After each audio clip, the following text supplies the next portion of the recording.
یا ابن آدم ای ابن آدم لو بلغت ذنوبک کچیر ورسیږي دا ګناوې ستا عنان السماء د اسمان وریځې لره ثم استغفرتني بیا ته ما څه مغفرت وغواړې غفرت لک زه به خامخا تا بخښم که ته ما څه مغفرت وغواړې الله وایي ما ته اسان زه ستا دا ګرد ګناه در بخښم دا ګران کار نه دی ولا ابالي او زه پروا نه ساتم یا ابن آدم ای د آدم زو انک لو لقیتني که چیرې ته ما سره ملاقات وکړې بقراب الارض قراب څه ته وایي ډکه ته وایي بقراب الارض په ډکه مځکه باندې خطایا د ګناو معنه د مځکه څه ده د ګناو دي ډکې کې ثم لقیتني بیا ته ملاقات وکړې زما سره په داسې حال کې لا تشرک بي شیئا ګوره شرک به نه ورسره کوې مشرکان الله نه بخښي شرک الله نه بخښي وینې چې د الله ما سي بل چا ته حاجت روا او مشکل کشا وایي او د الله ما سي بل چا ته عالم الغیب وایي د الله ما سي د بل چا په باره کې دا عقیده ساتي چې هغه ما د لیرې ځای څخه ویني زما اواز اوري وینې ما ته رارسېږي وینې دا رقم عقیده چې د غیر الله په باره کې د پیرانو د انبیا په باره کې دا کم بریلویان ساتي دا هم د شرک عقیده ده نو دې دپاره بیا مغفرت نسته څوک چې شرک په ګناه اخته وي مشرک لره مغفرت نسته نور چې هره ګناه کړي الله وایي چې دومره قدر ګناه دې کړي چې هغه د مځکې مخ داسې ونیسي وینې د مځکې مخ په ګناه باندې ډک کې خو د شرک معاصیه وه شرک زه نه بخښم الله وایي ان الله لا یغفر ان یشرک به ځکه موږ دا خبره باندې زور کو چې تاسو شرک مه کوئ الله وایي شرک مه کوه زموږ د بریلویانو سره اختلاف دی هغه پر دې باندې نه دی اختلاف چې اسکات شته که نسته میلاد شته که نسته موږ پر دې اختلاف نسته چې تعویض شته که نسته موږ دوی سره پر دې باندې اختلاف نه دی چې په فلاني ورځ باندې خاص ورځ باندې خیرات کوه مه کوه دا دونه مسایل نه دي دا زیات زیات بدعت ته رسېږي نو دا چې کوم دي دا کوم مسایل دي اختلافات دي لیکن دا د ایمان څخه سړی په دې باندې نه وځي په میلاد کول باندې سړی د ایمان نه وځي په خیرات کولو باندې په خاص ورځ باندې سړی د ایمان نه وځي اگر چې ګناه ده موږ ورته وایو چې دا چیز د بدعات دي دا مه کوئ لیکن اصل اختلاف زموږ د بریلویانو سره پر دا مسایل نه دي په دې بدعاتو باندې دوی بیا بدعات ته ځان ډېر وایي صحیح سلو مناظرې پر چیز کوي د اهل سنت سره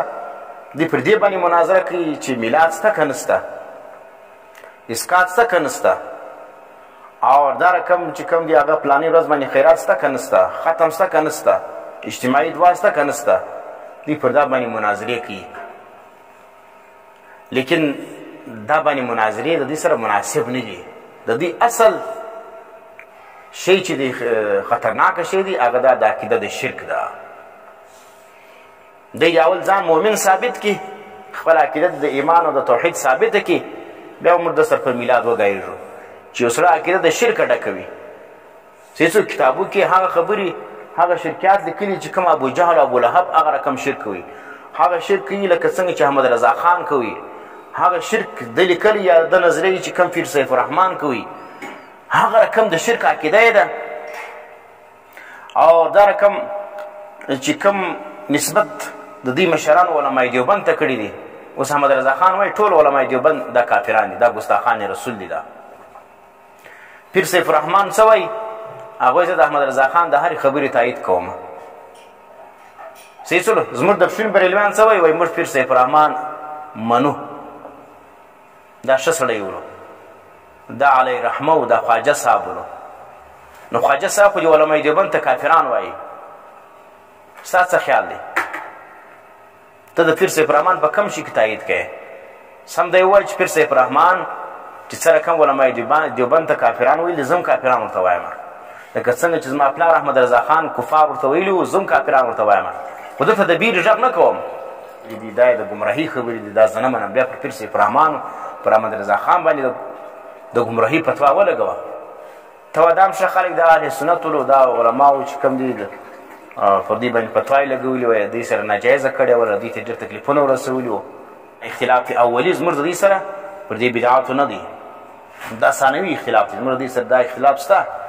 خو لیکن دا ثانوي مرتبه کې دي په دویم مرتبه کې اوله مرتبه کې زموږ د دوی سره د عقیدې اختلاف دی موږ ورته وایو تاسو شرک مه کوئ دا شرک مه خوروئ او د الله بندگان نیکان انبیا اولیا دا د هر ځای څخه نه اوري او نه ویني او نه رارسیږي. دیو یا د هر ځای څخه ویني، د هر ځای سره رارسیږي، بلکې څه کوي دا عقیدې هم ساتي چې په فلاني سلسله کې داخل سولې، د فلاني پیر مرید سولې، بیا ته جنتي بخښل سوی. لکه دا فضایل دی بیاني، وایي څوک چې په سلسله قادریه کې داخل سي بس د پیر شیخ عبدالقادر جیلاني د نسبت د وجې به دا سړی به ځي جنت لره. دا خبره دروغ ده چې یو سړی د نبي په امتي والي باندې جنت ته نه ځي، د الله په بندوالي باندې جنت ته نه ځي، نو د شیخ عبدالقادر جیلاني په نسبت باندې به څنګه ځي جنت لره؟ یو سړی وایي زه د الله بنده یم، لیکن الله وایي ګناه مه کوه، که ګناه وکړه زه بیا هم جهنم لره. صحیح سلو. دا رقم یو سړی د نبي امتي دی، پر نبي یې کلمه ویلې ده، وایي زه د محمد رسول الله امتي یم، چې ګناه یې وکړله بیا که الله نه بخښي خو ځي به جهنم لره. لیکن دا نسي وایي چې زه د نبي امتي یم ما خامخا وبخښه. صحیح سلو. د نبي سره الله دا وعده نه ده کړې چې خامخا ستا امتي زه به یې خامخا بخښمه. لیکن دوی وایي زموږ د پیرانو صاحبانو سره الله دا وعده کړې ده چې ستا هر مرید چې کوم دی دا به زه بخښمه، دا به جنت ته ځي. نو ګوره دا رقم عقیده دا د یهودیانو د نصاراو عقیده ده چې لا یدخل الجنة الا من کان هودا او نصارا، نه به داخلي دی جنت لره مګر هغه څوک چې یهودیان وي یا نصارا وي. دوی اوس دا جنت پر ځان باندې تقسیم کړي، یا به سید وي دا به ځي جنت لره، اهل بیت چې ځان ته وایي دی اهل بیت به ځي جنت لره چې هر څوک ګناهګار ولو، او بل په سلسله قادریه کې چې داخل سلو دا به هم ځي خامخا جنت لره. دا هغه نظریه ده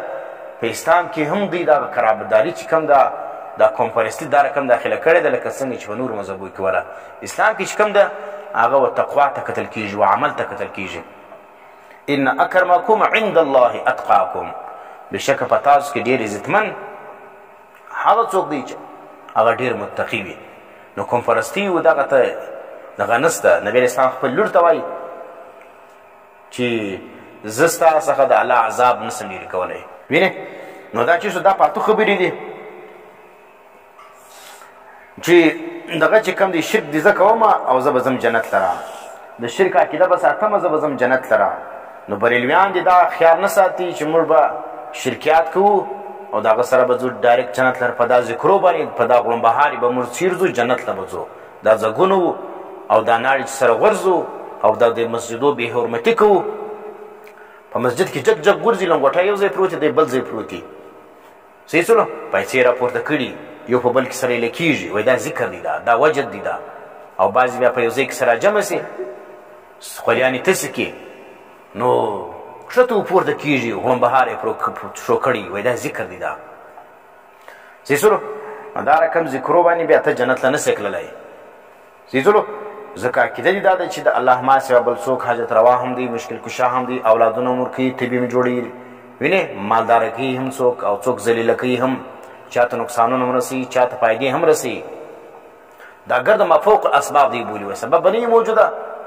د دې ځایه اواز وکړه پیر صاحب ته، پیر صاحب باندې پر تا باندې نظر کرم لري، وایي هغه در باندې حاضرېږي تا وینې، ما چې ستا اواز غواړي چې د اواز درته وکړي به را رسېږي. بریلویان څه وایي؟ نبی اسلام مبارک وایي انظر حالنا واسمع قالنا، ای د الله رسوله زموږ دې حال ته وګوره او زموږ وینا ته وګوره چې موږ څه وایو. نبی اسلام چې کوم دی هغه په برزخ کې دی او دوی وایي دلته چې کوم دی هغه موږ لره رسېږي. پاکستان کې ناست دی، وینې دا د احمد رضا خان زامن څه وایي؟ وایي دا مال موږ لره رسېږي، موږ مدد کوي. دا یوه بریلي ورکړي ولو، یوه بریلي ورکړي وو، ولې د پلانې مزار سیکورټي دې سخته سي. څه وکړه؟ حکومت چې دا درخواست کړی و چې د داتا صاحب یا د پلاني صاحب چې کوم مزار دی د هغه سیکورټي دې سخته سي. دلته ډېر کسان راځي، بېهوده کسان یا دهشتګردان راځي، د دې باندې پولیس زیات ودرېږي چې دا خلک پر امن سي.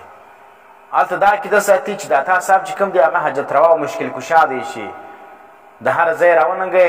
د ستا مدد کوي. لیکن دلته داتا صاحب دونه قدر کمزوري بولي چې پولیس والا ته درخواست کوي، حکومت ته درخواست کوي چې پر دا مزار باندې ودرېږي چې دهشتګردان سي. په مزاراتو کې باقاعده دماکې سوي دي. نو که چیرې دا اولیا یا دا مزارات والا دا حاجت روا او مشکل کشا وایي چا به د دې مزار لاس نه سوی وړلی بلکې څه کوي هلته ورځي خلک دماکې کوي او که چیرې دا اولیا متصرفین وای نو پر دې اولیاو باندې به پر قبرو باندې به د ښځو نارینهو هلته ډانسونه نه کولی ته چې ورسې د دنیا چرسیان بدعمله کسان ګر پر مزاراتو باندې ناست دي نو دا چې سلو دا خبره کول چې دا قبر والا چې کم دی دا متصرف دی دا حاجت روا دی دا مشکل کشا دی دا رارسیږي د هر ځای څخه دا هغه عقیده ده چې کومه عقیده د ابوجهل او د ابولهب ولا هغو به هم بوتان په مکه شریف کې ایښي ولو ول دا د ابراهیم علیه السلام بت دی دا د یعقوب علیه السلام دی دا د اسماعیل علیه السلام دی د فلاني دی دا مختلف بتان یې جوړ کړي دا د لات دی دا د عزا دی دا د هبل دی نو وینې دا بتان یې جوړ کړي د ښو کسانو بیا به د هغو څه حاجتونه غوښتل څه ویل دا روح په ننوځي یا روح وله راځي موږ ویني او موږ چې کوم دی هغه بیا موږ ته هغه حاجتونه راپوره کوي زموږ ته اوري دا رقم خو نه و چې بس ډبرې ته ولاړو د ډبرې سې غوښتل خو د هغه یې ویل چې دغه نیک سړي روح په دې کې ننوځي وینې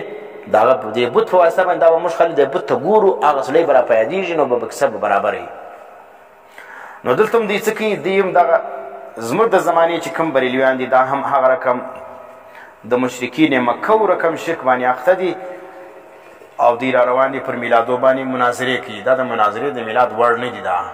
میلاد مناظره به د بدعتي سره کوي ستا په عقیده کې شرک موجود دی ته پر میلاد باندې څه دپاره مناظره کوې